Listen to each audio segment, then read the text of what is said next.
Something just happened that feels almost impossible in modern gaming. A controller. Not a console, not a blockbuster game, but a controller. Sold out so fast that it effectively broke Steam. The return of the Steam controller didn't just generate interest.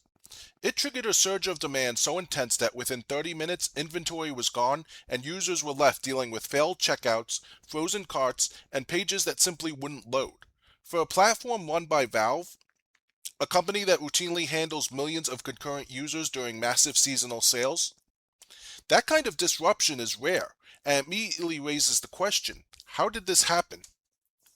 To understand the chaos, you have to understand what the Steam controller represents. When it originally launched back in 2015, it wasn't trying to compete directly with traditional controllers from Sony or Microsoft. Instead, Valve went in a completely different direction. The device featured dual trackpads instead of standard analog sticks, deep customization options, and a design philosophy that prioritized flexibility over familiarity.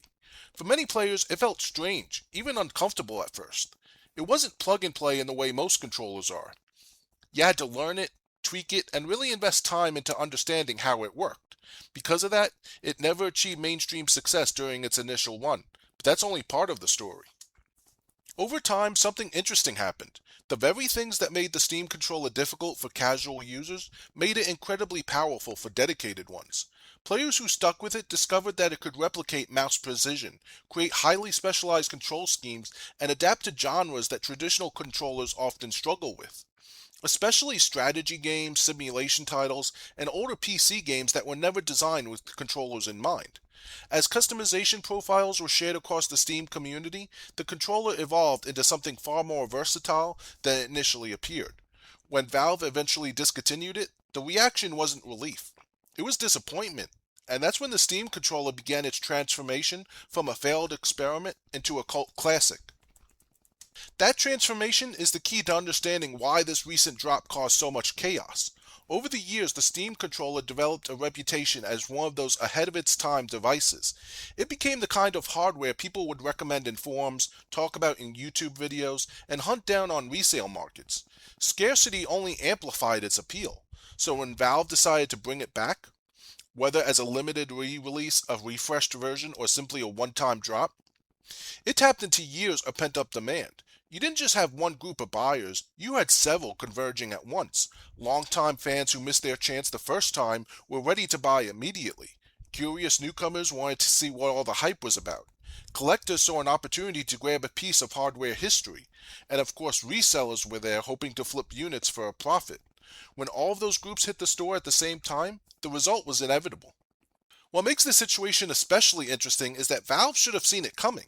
This is the same company behind the Steam Deck, a device that proved there's still a huge appetite for innovative PC gaming hardware.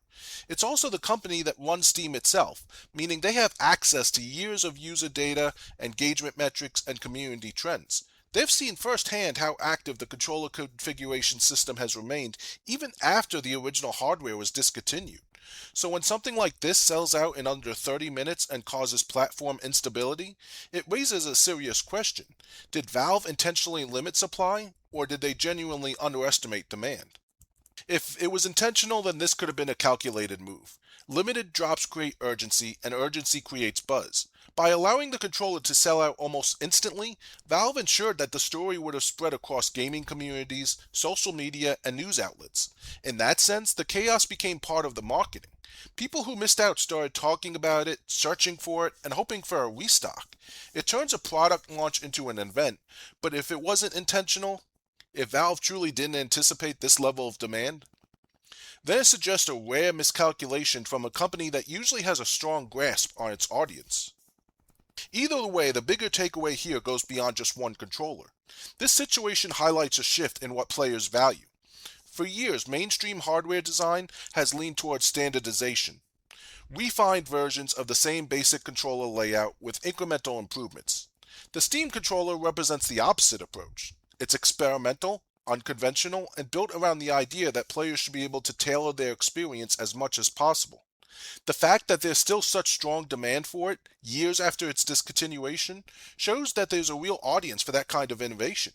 Players aren't just looking for better graphics or faster load times. They're looking for new ways to interact with their games. It also speaks to the power of community. The Steam controller didn't survive because of marketing campaigns or massive sales numbers. It survived because a dedicated group of users kept exploring its potential, sharing configurations, and demonstrating what it could do. By the time it came back, it wasn't just a product, it was a reputation.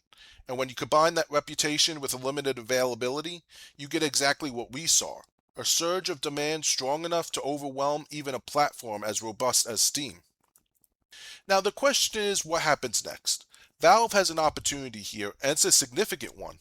They can restock the controller and meet the demand that's clearly there. They can expand on the concept with a new iteration, building on what worked while addressing the original criticisms. Or they can treat this as a one time event and move on. The response they choose will say a lot about how they view their hardware strategy going forward. If they lean into this momentum, we could be looking at a genuine comeback, story for one of gaming's most unique controllers. If they don't, the Steam controller may once again become something that exists more in conversation than in people's hands. At the end of the day, a controller selling out in 30 minutes is impressive, but a controller selling out so fast that it disrupts the platform selling it is something else entirely. It's a reminder that innovation doesn't always succeed immediately, that niche products can find new life over time, and that sometimes the gaming community knows the value of something long before it became obvious to everyone else. If you enjoyed this video, make sure to give it a thumbs up, subscribe to the channel, and ring the notification bell so you don't miss any future uploads. And if you want to go deeper into the industry side of gaming, check out my Patreon. My latest exclusive is a detailed look at the rise of subscription gaming and the hidden costs that come with it. Game on.